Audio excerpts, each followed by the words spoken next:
Blog Talk Radio.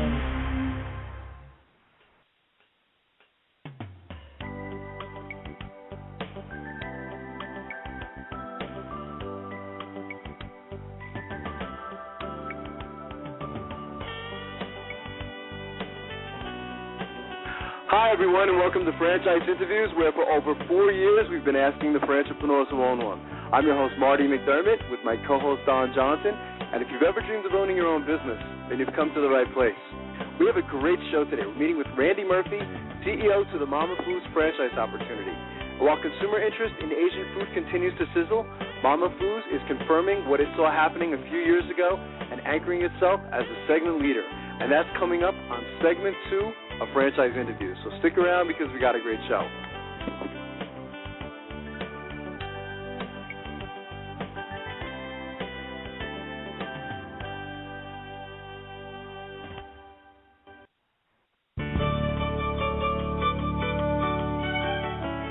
Are you one of those special people who are willing to go after your dreams and goals?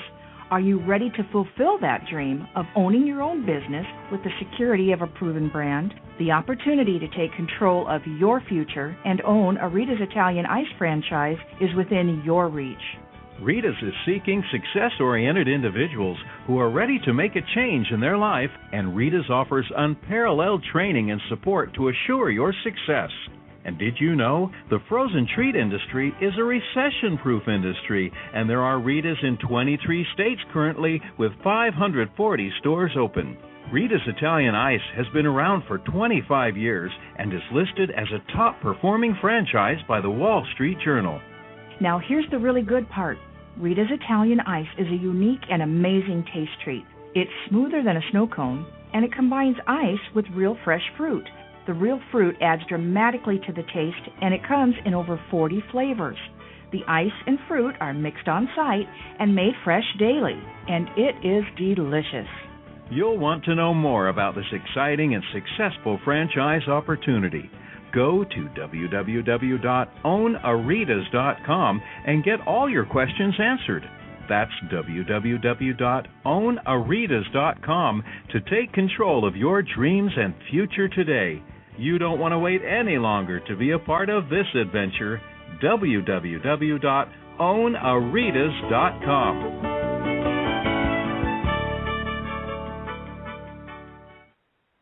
Franchisers, are you looking to reach aspiring entrepreneurs looking to buy a franchise? Are you looking to reach a highly educated audience on franchising? For over 4 years, Franchise Interviews has been giving an up-close, behind-the-scenes look at franchising and entrepreneurship through our website, franchiseinterviews.com, where you can hear and read interviews as well as get inside tips from some of the most successful sources in franchising.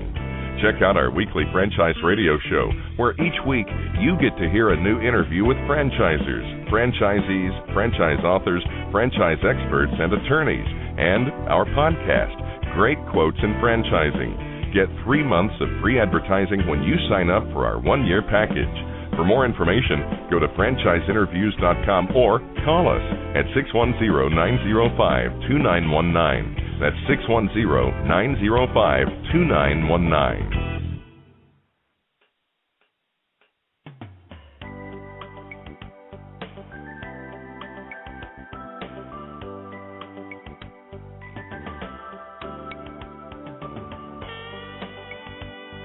Hi, everyone, and welcome back to Franchise Interviews, where for over 4 years we've been asking the franchipreneurs who own one. I'm your host, Marty McDermott, with my co-host, Don Johnson. And if you ever dreamed of owning your own business, then you've come to the right place. How you doing today, Don? Welcome back. Hey, Marty. Doing great this week. Couldn't be better. Yeah, How are you? Perfect day up here in Pennsylvania, Don. I couldn't be better. So, how come you always talk about Pennsylvania? It's and it's funny. You're once a Jersey boy like you, right? I mean, it's I'm trying to be loyal to my state, so. Nice time of the year, fall time. Yeah, it's an amazing time of year, Don. It's up here. I mean, it's just beautiful, with the leaves changing, and this is definitely my favorite season, Well, you're up on a hill, so you have a nice view of the river and the valley and everything. Well, you can actually see it at certain times of the day, the river, It's so it really is. It's beautiful up here. We have an interesting show today, don't we? Right, meeting with the CEO of Mama Foo's franchise, Randy Murphy.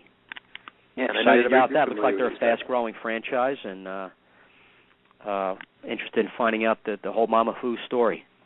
Yeah, exactly. It says they have done 13 locations already open and operating throughout the United States. Mama Foo's recently increased the number of restaurants it has in various stages of development to 29, having signed an 11-store development agreement in West Texas and also San Antonio. And there's a quote here. It says, "It's an exciting time for Mama Foo's as we continue to build on the success of the brand and increase momentum towards our national expansion goals," said Randy Murphy, who we're having on the show today, President and CEO of Mama Foo's. "We look forward to feeding the local appetite in West Texas, San Antonio, and beyond." So, so that should be a good show. I don't think we've had, I don't know if you can confirm this for me, too many Asian franchises on the show, have we? I guess we've had a couple, maybe. I'm thinking maybe sushi or something. I'm thinking maybe one, possibly just one. Yeah, this is definitely a food category that I don't think we've had too much exposure to. So it'll be interesting.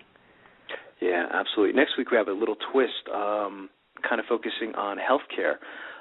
Let's see, great success story. It says Interim Healthcare is the oldest and most established healthcare franchise in the country, offering a full range of home care and healthcare staffing services throughout over 300 offices to more than 65,000 people a day.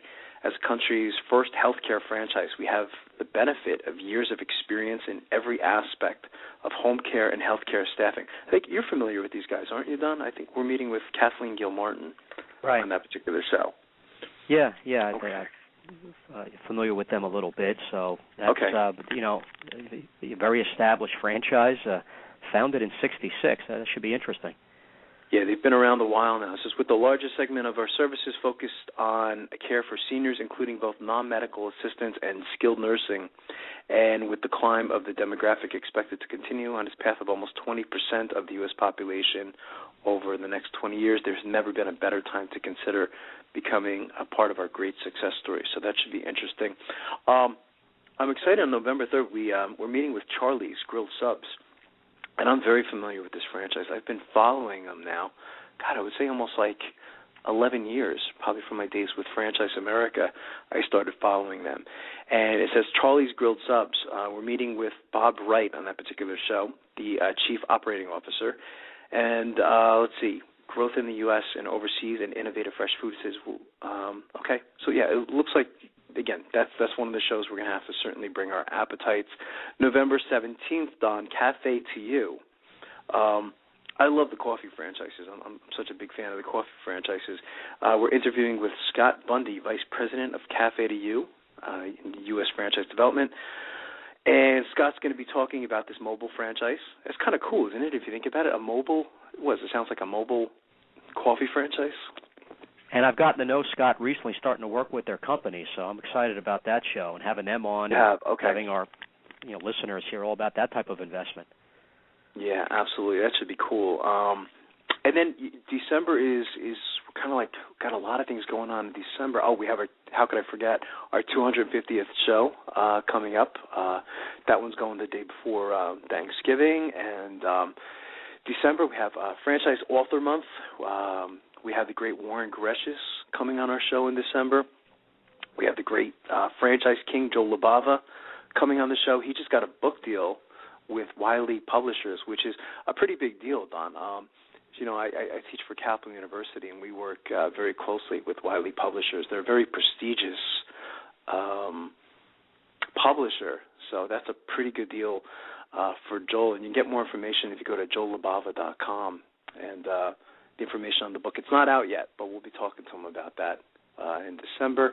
And we're announcing now we have the 12 Days of Franchising. We've been talking about this for a while, and this year we're finally going to do it. So 12 days before Christmas, we're going to play a different show every day.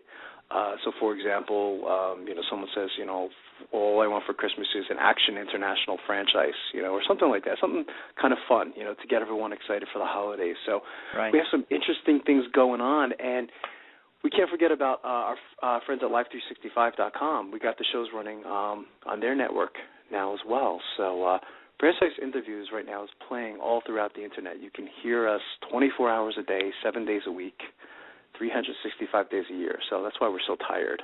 I'm looking forward to the Thanksgiving the day before. Everybody should be in a good mood knowing that they're probably having the next 4 days off. I know I'm going to be. I'm going to be on my game that show, just so you know. I'm going to be really happy and, very excited. I love that time of year, kind of like kicks in the holidays and stuff like that. And, it is just a wonderful time. Our last show was a fun show. We met with Harold Kestenbaum. And Harold is a franchise attorney. He just wrote his first franchise book, and he's kind of famous in the world of franchising, I guess you can say. I mean, it seems like a lot of people know him in franchising.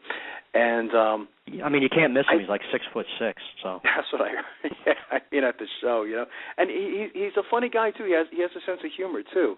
Like when you talk to him, he's like a real New York guy, and so it's going to be interesting in reviewing the book. You and I haven't had a chance to read it yet, but did you have any thoughts on last week? Did he say anything that stood out, or just some funny things? But his book is interesting. We have to stress that it's a book mainly for an existing business that wants to franchise their concept. That's been Harold's specialty, doing it for years. Right. So it's a very simple, is how he described it. It's not all this legalese and tough language. He put it out in just real simple terms, easy to read and understand on someone who's looking to franchise their business and concept. Harold will decide if it's a business he feels that could be franchised. Because sometimes people start up a business, there's not much history to it. Hey, I want to franchise the concept. I believe that people can make a lot of money with this. Yeah. But it has to be something that has a proven track record already, and has to be clear on what's the difference with your product or service or food compared to other competitors and other franchise businesses you're going to be going up against, basically. So and it's not an easy process.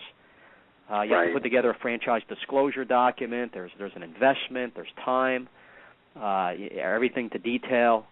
And I guess Harold makes that process easier. So, it was an interesting guy to have on. He has some pretty big clients too, Don. He's worked with Five Guys Burgers, which we had on the show. I guess it was probably about 3 years ago when they were working with France Smart. And it's amazing how that particular category has grown, the hamburger category. We just had I'm pretty sure it's a franchise, and I can't even remember the name of it, but it's kind of similar to a Five Guys concept. And whoever imagines all these hamburger franchises popping up? You know what I mean? I say, he didn't even think that Five Guys would be successful. He was, or maybe as successful. He was a little surprised at their fast growth and. Oh yeah. We had a nice conversation about some of the industries right now in franchising and what could stay, what it's like you've talked about and we both have talked about it. There's so many franchises, so many investments, so many categories now. It can get to be confusing. Which franchise do I invest in? It could be a little overwhelming.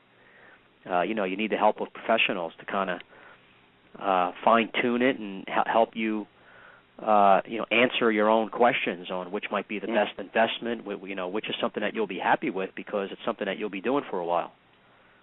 Yeah, absolutely. He gave some good advice, too, though. I mean, and that's why, I wanted him to come on the show because I had a feeling he'd give some very good advice to our listeners. One thing that stood out for me, he got into, it's one of the, big questions in franchising. Do I go with a big franchise system or do I go with the small franchise system? And he mentioned that, when you go with a big franchise system, let's say, it was a Subway or a McDonald's, you're going to get a smaller territory, So, for example, here, Don, in Easton, Pennsylvania is the closest city where we are. It seems like there's a Subway every half a mile. It's crazy. But when you go with the small franchise system, you're able to get a bigger territory. So it's one of the questions that you really have to ask yourself. You want a smaller territory? Do you want a larger territory, more people to sell to? It's one of the great debate questions, I guess you can say. So I thought it was a good show. I think he did a great job, and someday we'll have to have him back on the show, and continue the conversation. But that's great, though. He just wrote a book. He sounded really excited about that. So good for him. Yeah, definitely. So we have a couple of franchise shows coming up, Marty. Good. Franchise and Business Opportunities Expo. The show's coming up in Tampa, Florida this weekend, and Columbus, Ohio, coming up in mid-November.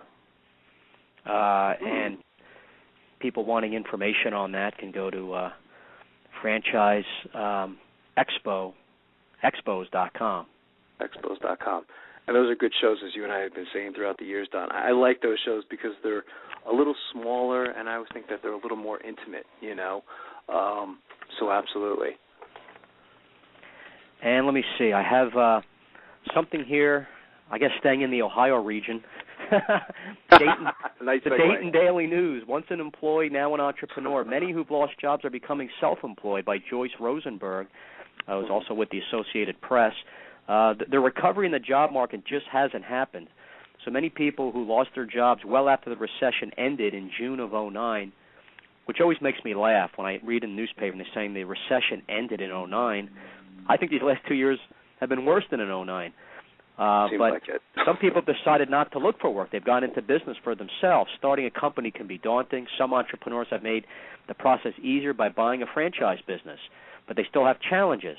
There's a steep learning curve, maybe many learning curves, in making the transition from employee to entrepreneur. It's a completely different lifestyle, often requiring longer hours, and many new owners are trying to work out personal difficulties while trying to build a business. I like to have the article start out because that's really how it is. Right. It's not easy starting a business, franchise or non-franchise. And there's a couple stories they talked about. Here's one person, Chris Blaine, from advertising to senior care.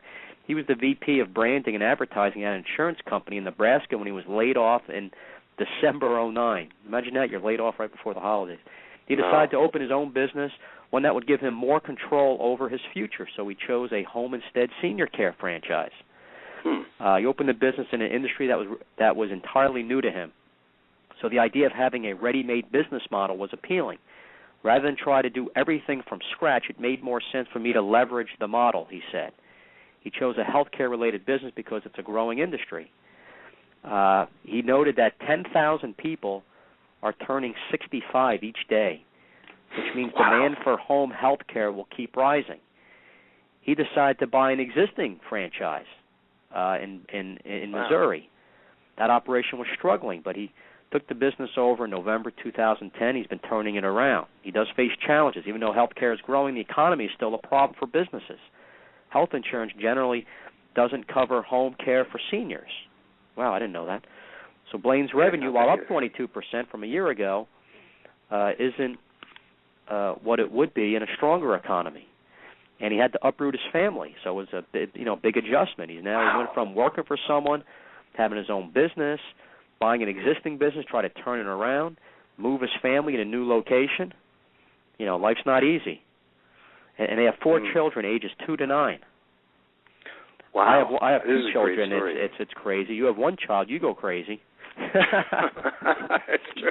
The one alone is enough. I would say that's where we're stopping. But this is an amazing story, Don. I mean, this is something that and this is my fault. I think we haven't done a good job as far as talking about buying an existing franchise opportunity. And it's one of the things that I'd like to focus on more in the next year is bring on those individuals that have taken on an existing franchise opportunity, because I don't know a lot about it and what was their mindset in doing that. I know you know a little bit about buying existing businesses and things like that, but there's a lot of advantages to buying an existing business. You already have that cash flow and that so many of them. The track record and goodwill built up, and that franchise has been advertising a while. But sometimes you don't want to buy someone's existing problems. If it's struggling, is there a reason for that? Is the area tough? Did the owner provide some bad service so far? But it's mostly upside. But sometimes it's going to, you could be getting it at a discount, but a lot of times with a business that's doing well, it's going to cost more than just if you were to start up the franchise from scratch. He says that buying the franchise, I could marry my desire to make a difference in people's lives with my business acumen. What was his final quote? Wow. And he he was working for corporations for 15 years. Wow. So sometimes people have the right mindset because maybe they're just burnt out or just laid off, and sometimes there's no other choice. But maybe for years they've been thinking about it, and you only live once. Hey, let me start up a business, because it's still true that that'll give you a higher chance of being more successful, making more money if you own your own business. But nothing's ever a guarantee. There's always risk with everything. Yeah, think about what he did. He had the courage to, as you said, uproot his family, move from to another location, which is, say pretty risky, and that's where sometimes I think, we get into the debate sometimes of, saying, are franchisees entrepreneurs? And I think anytime you include the word risk, in the word entrepreneur, I think it does make you an entrepreneur, doesn't it? Again, this gentleman took a pretty big risk, didn't he? Getting into this type of opportunity. I think he made a great choice getting into the senior care. You and I have been fans of this industry for a long time now. You look at the numbers, and you mentioned something like 10,000 people are turning 65 every single day. You say, okay, well, that's a no-brainer. There's a lot more competition in that industry today, but I think competition is good, though, because I think it makes businesses work harder, and I think it makes people more comfortable in using these types of services. I know we're looking into something like this right now, for my dad, the senior care. Yeah. I didn't realize with the whole insurance thing, I don't know if that's correct, if insurance doesn't cover. I thought insurance did cover a portion of it, maybe not the whole thing. You're right, it maybe might not be correct, It did say health insurance generally doesn't cover home. Oh, generally, okay. I missed that part. So, but again, great industry, and you and I, have been talking about this for a very long time now. What else did he say? Something else that stood out. Rather than trying to do everything from scratch, I was taking notes as you were reading this article.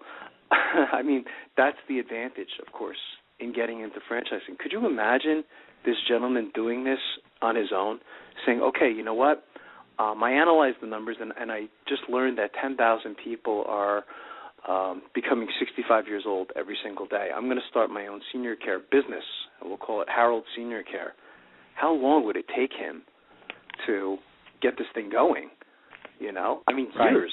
And chances are, statistically, if you look at the stats, Don, not to be negative, but he's not going to make it, doing it on his own.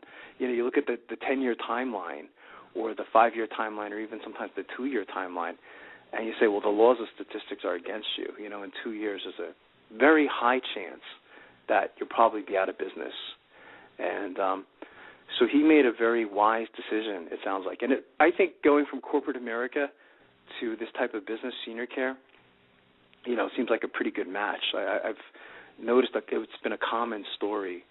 And maybe it's because of the work schedule, who knows, But it's been a nice transition, I think, for a lot of people in corporate America. So it's good. I would like to have someone like that on the show in 2012 and talk about this topic, because I don't really know enough about it. And I would like to learn more about it. And I assume our listeners would too, buying an existing franchise opportunity. Right. Yeah, it'd be interesting to go over all the pros and cons of that. Yeah, good topic. Okay, good. Anything else, or well, we can go to a commercial, and we can come back, and I suspect our guests will probably have called in by then. Okay, let's go ahead and do that then. Let's do that. Let's take a break, and we'll be right back with more franchise interviews. Good job, Don.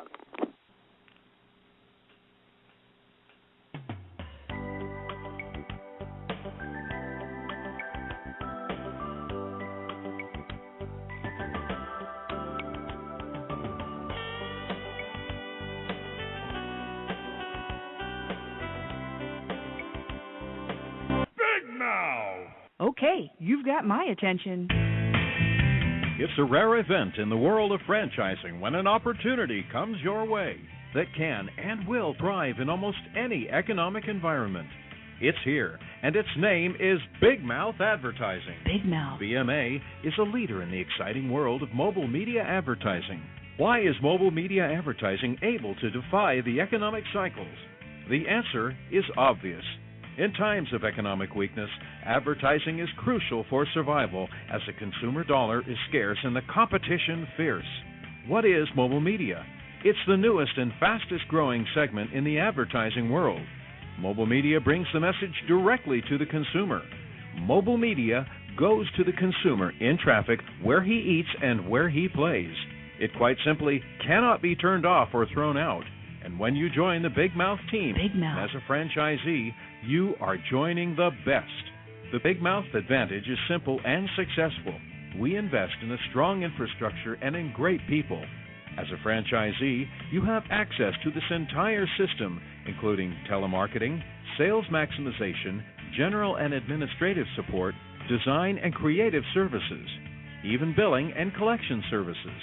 All you need is a mobile media vehicle, a driver, and the willingness to create a financially sound and limitless business for yourself. There are no long-term leases to sign, no expensive build-outs, no office personnel to hire. You will be part of the Big Mouth advertising community and share its entire website and reception services, as well as its complete back-office services. This virtual office guarantees you the freedom to close those sales that will make you a success. We are so proud of our successes that we have voluntarily disclosed our revenue statements. Now, how many other franchises are doing that? Even in these historically rough financial times, Big Mouth advertising has become a dominant force in the mobile media industry. Join the Big Mouth team and take the first step toward financial freedom. Please call Ron at 888-98-GO-BIG. That's 888-98-GO-BIG. Big Mouth! Franchise Interviews. For over 4 years, Franchise Interviews has been giving an up-close, behind-the-scenes look at franchising and entrepreneurship through our website, franchiseinterviews.com, where you can hear and read interviews as well as get inside tips from some of the most successful sources in franchising. Check out our weekly franchise radio show, where each week you get to hear a new interview with franchisers, franchisees, franchise authors, franchise experts, and attorneys. And don't forget to listen to our podcast, Great Quotes in Franchising. For more information, go to franchiseinterviews.com or call us at 610-905-2919. That's 610-905-2919. Need a business loan? Talk to Diamond Financial Services, the experts in franchise financing nationwide. Whether you're looking to start a franchise, acquire an existing franchise, or expand your territory through opening new locations, Diamond Financial stands by your side start to finish. From pre-qualification to packaging and presenting your application to securing a financial commitment, and through the loan closing process, Diamond Financial is there. While you're waiting, thousands of others are making their financial dreams come true. Don't wait any longer. Pre-qualify now by completing a confidential, no-obligation financial analysis.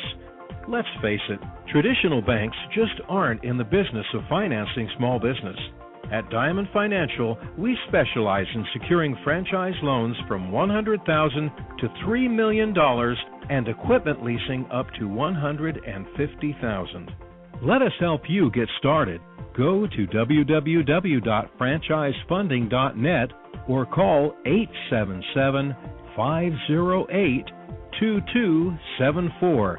That's franchisefunding.net, 877-508-2274.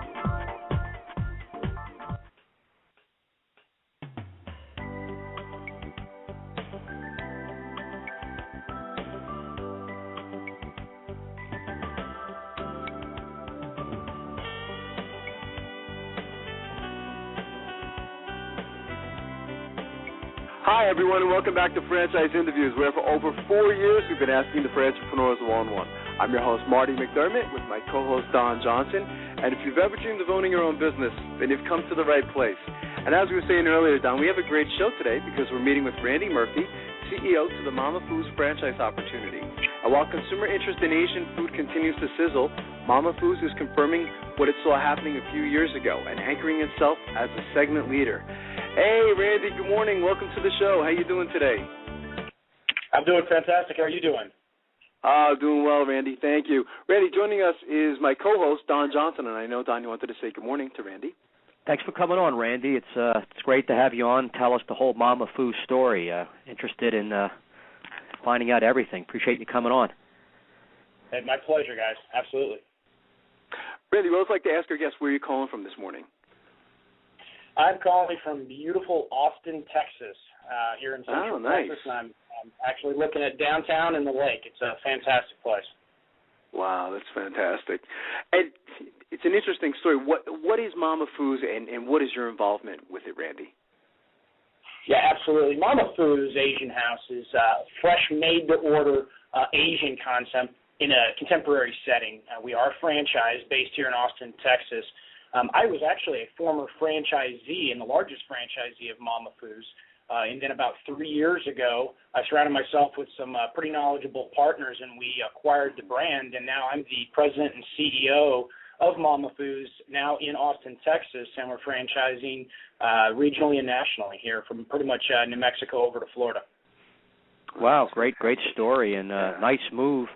What is it about Mama Foo's, Randy? Why things are going well and why you were successful and now, taking on the leadership. What is it about Mama Foo's that's so appealing? Well, number one, without a doubt, it's the food. Obviously, we're a food phenomenal. I was in high tech for many years, and I was looking to get out of that business to get into something much easier, so I decided to go into restaurants. There you go. And a friend of mine had showed me Mama Foo's. At the time was owned by another company in Atlanta. This was many years ago, 5 or 6 years ago. I tried the food and was basically hooked. And Mama Foo's is Pan-Asian, so it's a kind of a greatest hits of Chinese food, Japanese, Korean, and a big influence of Thai and Vietnamese. It's very fresh, a lot of healthy options. And why it's working today is there's kind of a sweeping movement in the United States. Americans, not just on the coast, but from coast to coast, really looking for more, inspiring food options when they go out. Asian food provides a greater spice profile, very memorable dishes, things that you want to come back for, and certainly a healthy undertone. That's a smart idea, having people love choices. I mean, it's almost like you have your own co-brand within Mama Foo's, offering that many different types of Asian meals. Yeah, absolutely. It's great in the sense that you can come to our one of our stores and have predominantly Chinese meal or Thai, with either pad Thai or Thai cashew stir fry, something like that. But when you come in, you also get to choose exactly what protein goes into that. So you have a base dish, and then you get to pick chicken, shrimp, beef, tofu, or just a vegetarian option. And with that, keeping a high food quality with some of the options we give to our consumers. So whether it's their choice of dish, their choice of protein, and their choice of side items, it's really done well for us in the stores we have today, which is 13 nationally, and then we've got about 29 additional stores in various stages of development. At what point are you going to be in Easton, Pennsylvania, and Colts Neck, New Jersey with these? Okay.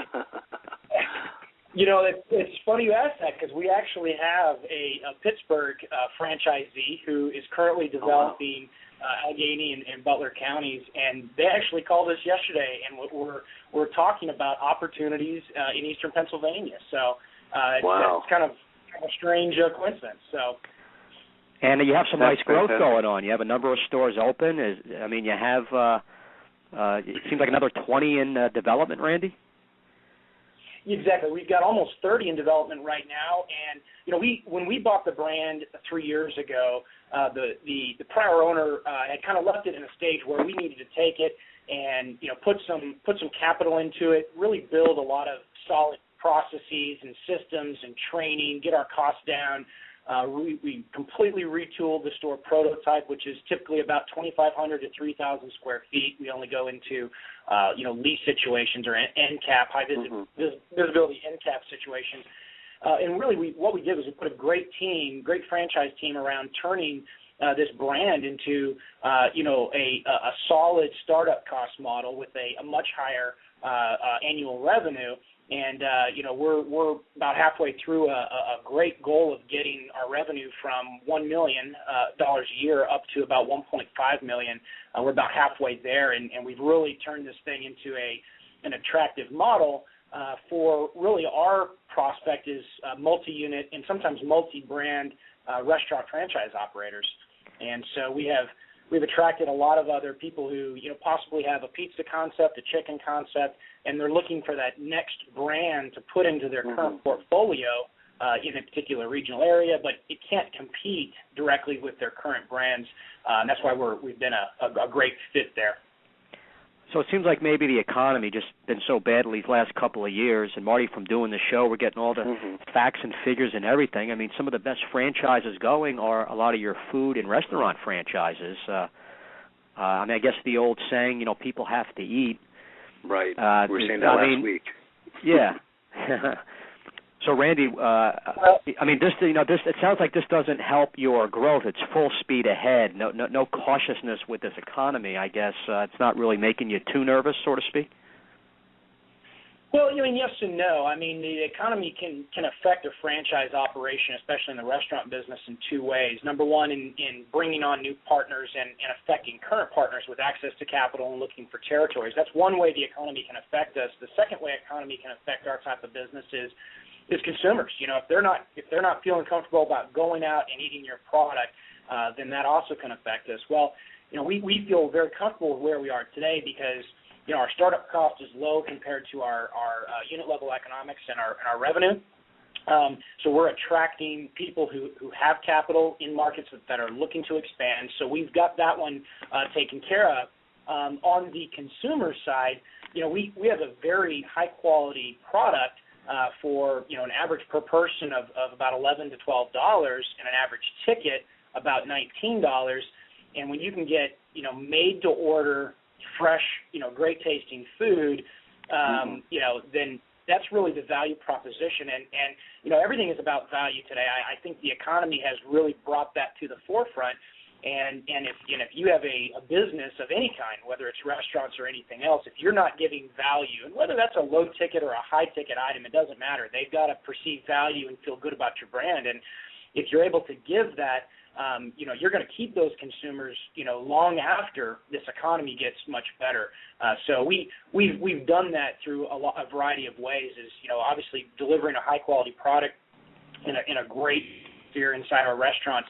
But we have a higher level of service. We do something we call flex casual service. And in the restaurant business, there's the fast casual model, as most people understand now. That's order at a counter and then food is delivered to your table. And then there's casual dining where it's a full table service the whole time. We're a firm believer in that we want to provide and have something where you get the best of both worlds. So during lunch, we're fast casual. People want to get in, get out quick, possibly want to avoid tipping. That's fine. But at night, I tell you, I'm a typical American. I love to go be waited on. I've got little kids. My wife. We'd rather have a table service at night. That's what we do at Mama Foods. We do fast casual during the day, full service at night. We kind of coined the phrase flex casual to provide that. And then we also bolted on another service for delivery. So we do our own delivery in about an 8 to 10 minute drive time from all of our stores. So that's another service that our customers are very thankful for. Wow. That's great. What are some of the most popular menu items, Randy, and what are some of your favorites? Oh, absolutely. Number one is what we call our spicy General Foo. It's a Chinese dish that you can have any protein put in it. It's very similar to like a General Tso's chicken. It's a sweet and spicy dish that is fantastic, and you get your choice of white rice, brown rice, or fried rice with that. And then from the noodle bowl side of our menu, without a doubt, it's our pad thai. Our pad thai is, it's a thin rice noodle, a Thai dish, obviously, served with tofu and veggies. A lot of, it's a peanut sauce with citrus and cilantro.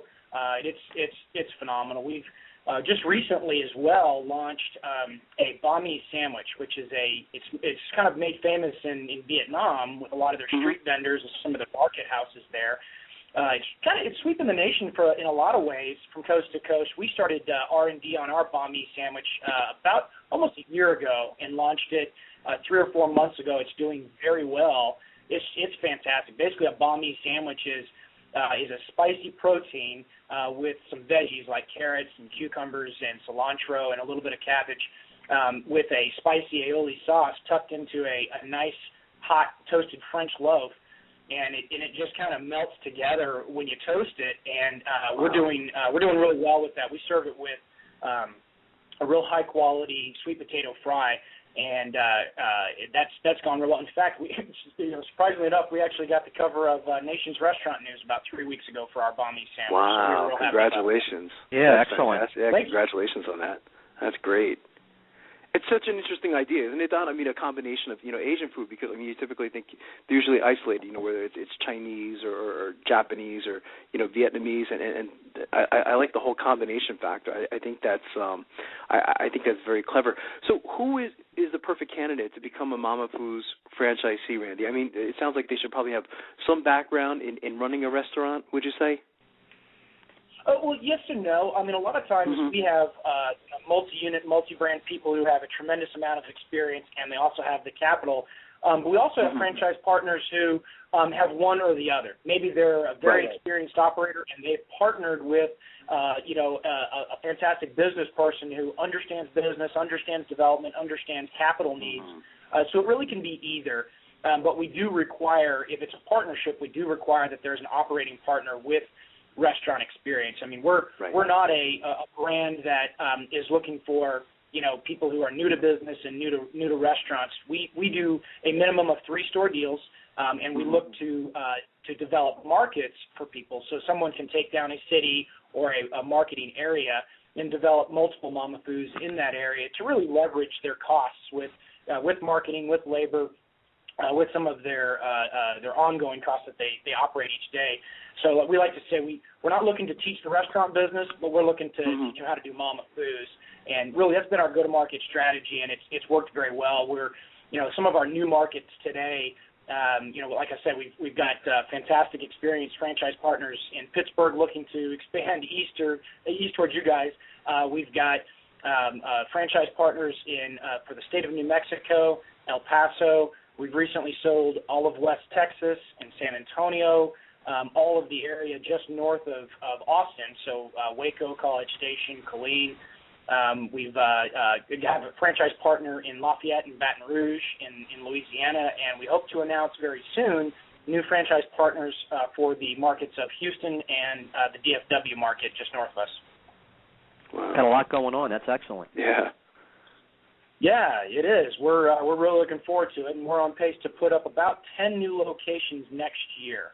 So we've got some big development. But some of our people that we have working at Mama Foo's are every single person in our franchise support operations has been in the restaurant business and has been in franchising for many years. In fact, that team is headlined by my COO and senior VP. His name is Stephen McManus, and was from the Brinker School. Actually worked with Norman Brinker many years ago at Steak and Ale, and then off to Chili's. He was one of the early Chili's guys. Helped open Chili's all over the world, and then was the COO who helped start Johnny Carino's, now Carino's Italian Grill, and got them to well over 100 units.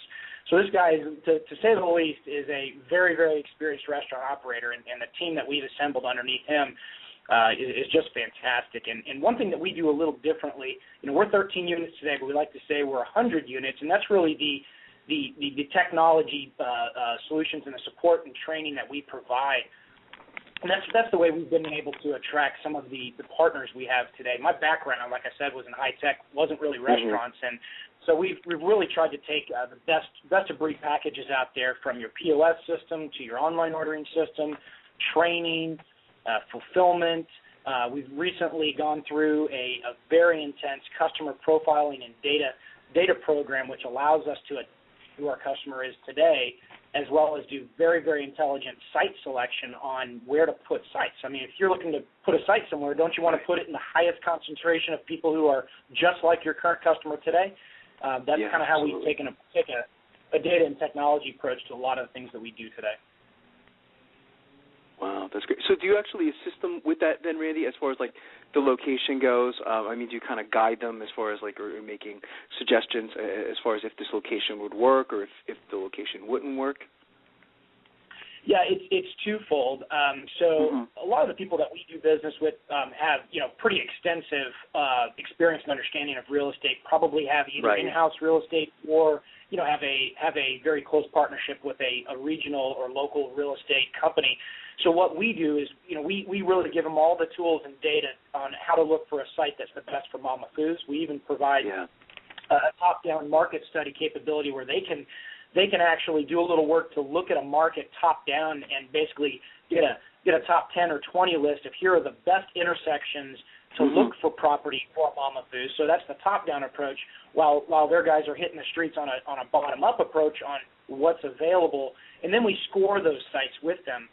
So we actually benchmark them against our current sites as well as what we believe our best sites could be. So we get a relative quantitative understanding on how well a site can actually perform. So they actually look for the sites, and we help them find those sites and evaluate those sites. And then once they've determined that, yes, the site is great and it meets our requirements and the economics, are good for them, then we either approve or disapprove that site. Usually by the time we get to that level, we've already been so engaged. We usually only engage on good sites, and that's what we've been doing today or lately is really holding out for those top sites. We like to have a lot of visibility, parking, and there's a little bit of a misconception out there that there's just this abundance of great real estate, and that's not necessarily true. There is a lot of real estate out there. I would not say it's all great. So for us, it's very important. We're not in the speed game. We're in the picking the right location game, and we'd rather wait to get the right location than hurry up our development with the wrong one. So we've been obviously good partners to date on that. That's great. What about the training, Randy? I mean, how would you describe that? So if Don and I said, wow, this sounds like a great opportunity and we'd like to move forward, what's the training like? Do they typically go out to your headquarters? Yeah, so we've got a lot of different tracks in our training. Our director of training is a very talented individual with nearly 20 years in restaurant experience and over 10 years in training. So we've got a very intense training program.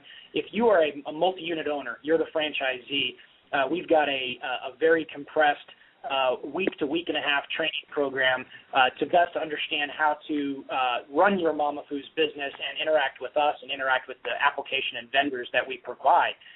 Then we've got a 4 to 5 week training program for what we call their head of operations or their area manager, who's going to be then having all of their general managers of their stores and their territories report to. That person obviously has a lot more specific understanding of how the stores work and as well as how the business works.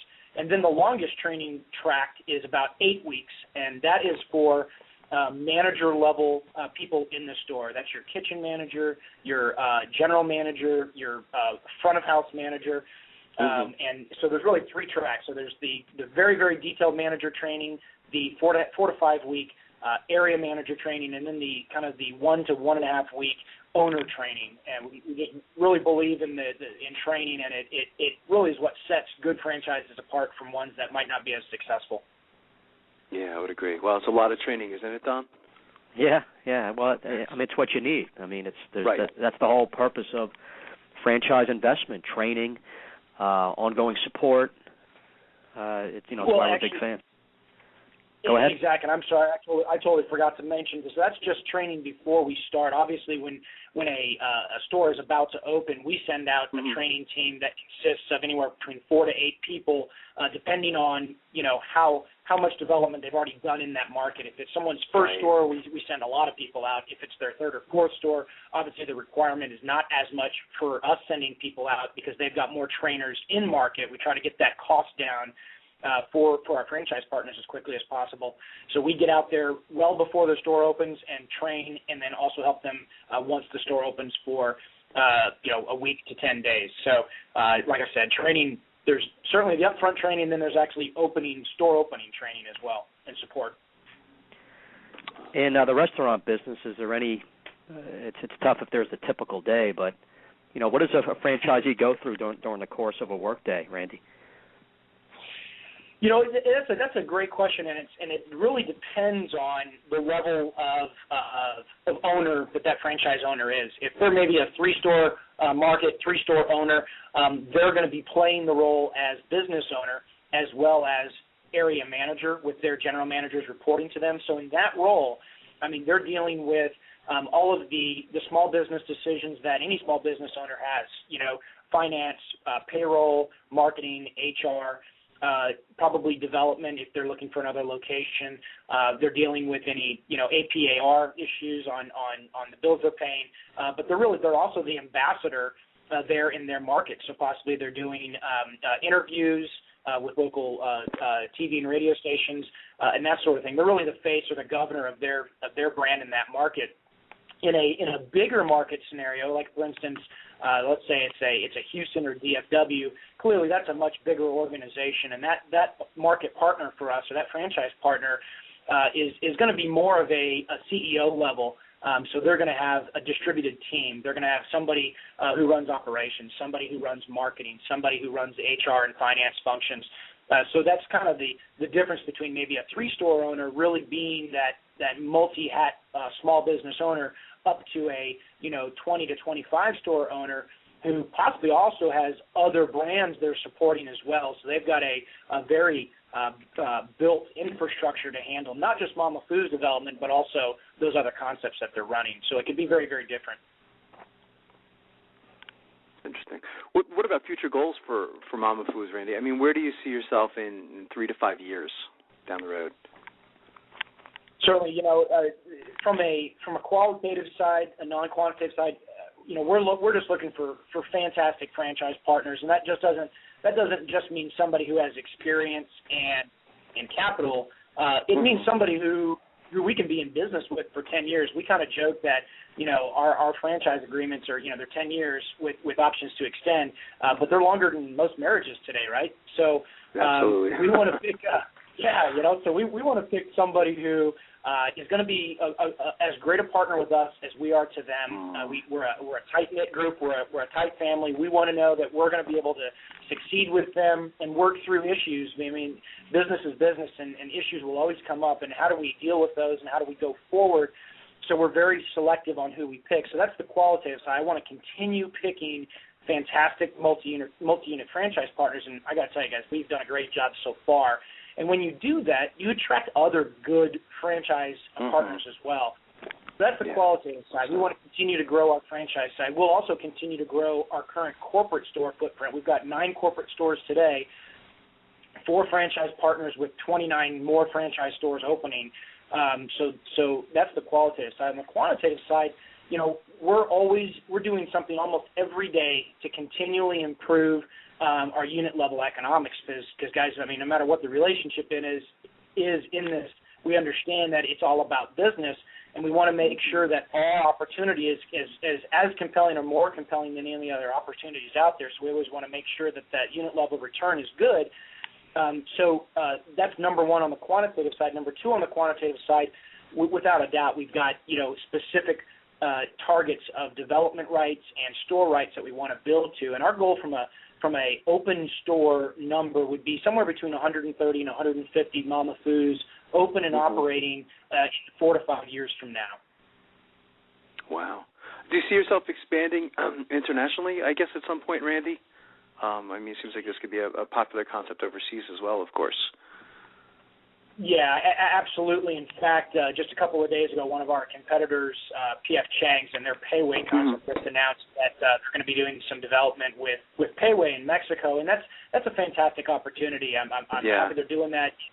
It's without a doubt the opportunity in Mexico and Canada, all throughout North America, South America, and even in Asia, believe it or not, in Europe. Right. It's a wonderful opportunity, but it's one of those opportunities that you just can't just grab it. You really have to put a lot of capital into being able to support that type of growth and to be able to do it right. And right now, that's just not in our plan. We're focusing on domestic growth. At some point in the future, we'll certainly look at it, but right now it's certainly not part of our 5-year plan. Wow, that's well said. So what advice would you give to our listeners, Randy? We call them aspiring franchipreneurs. They know they want to buy a franchise, but they just don't sometimes know what direction to look. What advice would you give them? Well, I feel that I'm qualified to answer this question because I was that person as well, because I was a franchisee before I became a franchisor. And I know exactly what your listeners are going through, and feel like there's so many options out there. You don't know really where to start. Yeah. I think the first thing is to, it's really a three-pronged approach. Number one, really understand and figure out where the best opportunity is and where you're going to be happy and comfortable and excited to be in. I mean, is it the restaurant space? Is it some other franchising space? Figure out what fits you best, and don't necessarily worry if you've got experience in that business model or not, because you can always surround yourself with fantastic people who have that operating knowledge. Right. So that's number one. Figure out what industry you want to go into. Number two, once you've figured that out, and first of all, there is a ton of resources out there online, as you guys know, print, everything that really help you figure out what segment you want to get into. Once you've done that, start evaluating what the franchise opportunities are in that particular segment. Understand what the brand is, understand the growth, understand the opportunity. Something like pizza or burgers for restaurants. Hey, there's opportunity out there. But that said, it is a really saturated space, so it might be tough from that standpoint. Do you want to get in a space like for instance, Asian, that is a niche model that is growing, but it still obviously is something that there's not as many opportunities out there. Like for us, we're one of the few that actually franchise Asian out there. Yet they're still saying this is one of the biggest growth vehicles in the restaurant segment today. So that's the other one. And talk to the franchisors. Understand why they're in business. If it's for the wrong reason, simply just to collect some fees and get some dots on a map, maybe they're not the best partners. Understand who's going to be their partner for them and where are their priorities. What are their 5-year marks? And understand the people who are working in that franchise. Are they experienced to help you grow your business? And so really those are the first two. Figure out the segment. Evaluate the franchisors in that segment. And the third, and probably most important at that point, is surround yourself with fantastic people, whether it's a 1 or 2 person team for a smaller franchise, or in our case now we've got hundreds of people on our team. Your people are everything. It's really not your brand. It's not your location. It's the people you've surrounded yourself with, and their ability to help you succeed while you help them succeed and give them a path to have a career as well. And so as you go through that process of figuring out the segment, figuring out the franchisor that you want to go with, your biggest decision at that point is who are you going to surround yourself with, because you've got a lot of investment in this, and you're going to be putting that investment in the hands of people that you obviously must trust, and they need to be experienced and in it with you. Very good advice. What's the best way for our listeners, Randy, to get more information on becoming a Mama Foo's franchisee? Are there any websites they can go to, any numbers that they should call? Yeah, absolutely. The best place to go is our website, mamafus.com, MAMAFUS.com, and there's a franchise tab on there on the homepage. Go there. We've got a ton of information on franchising with Mama Foo's. There's also a number. It's 512-949-3211. 512-9. Fantastic. And I want to thank you again, Randy. You've been a fantastic guest. Yeah, we think you got a great franchise opportunity, and Don and I are going to keep our eye on you and follow you, and we're going to invite you back next year. Hey, absolutely. I really appreciate the opportunity, guys. Thank you very much. Thanks, Randy. Nice pleasure, job. Randy. Have a great day today. That's a great concept, wasn't it, Don?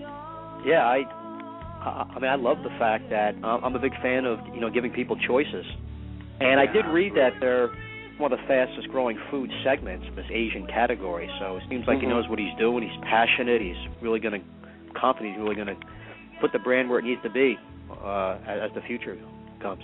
Yeah, no, absolutely. It's a good show. So good job, Don, on today's show. And for our listeners, go to franchiseinterviews.com, franchisefunding.net, go franchise.com, franchiseworldradio.com. You can now listen to Franchise Interviews on live365.com by simply going to franchiseinterviews.com and clicking the Live 365 tab. And I'll be talking to you next week, Don.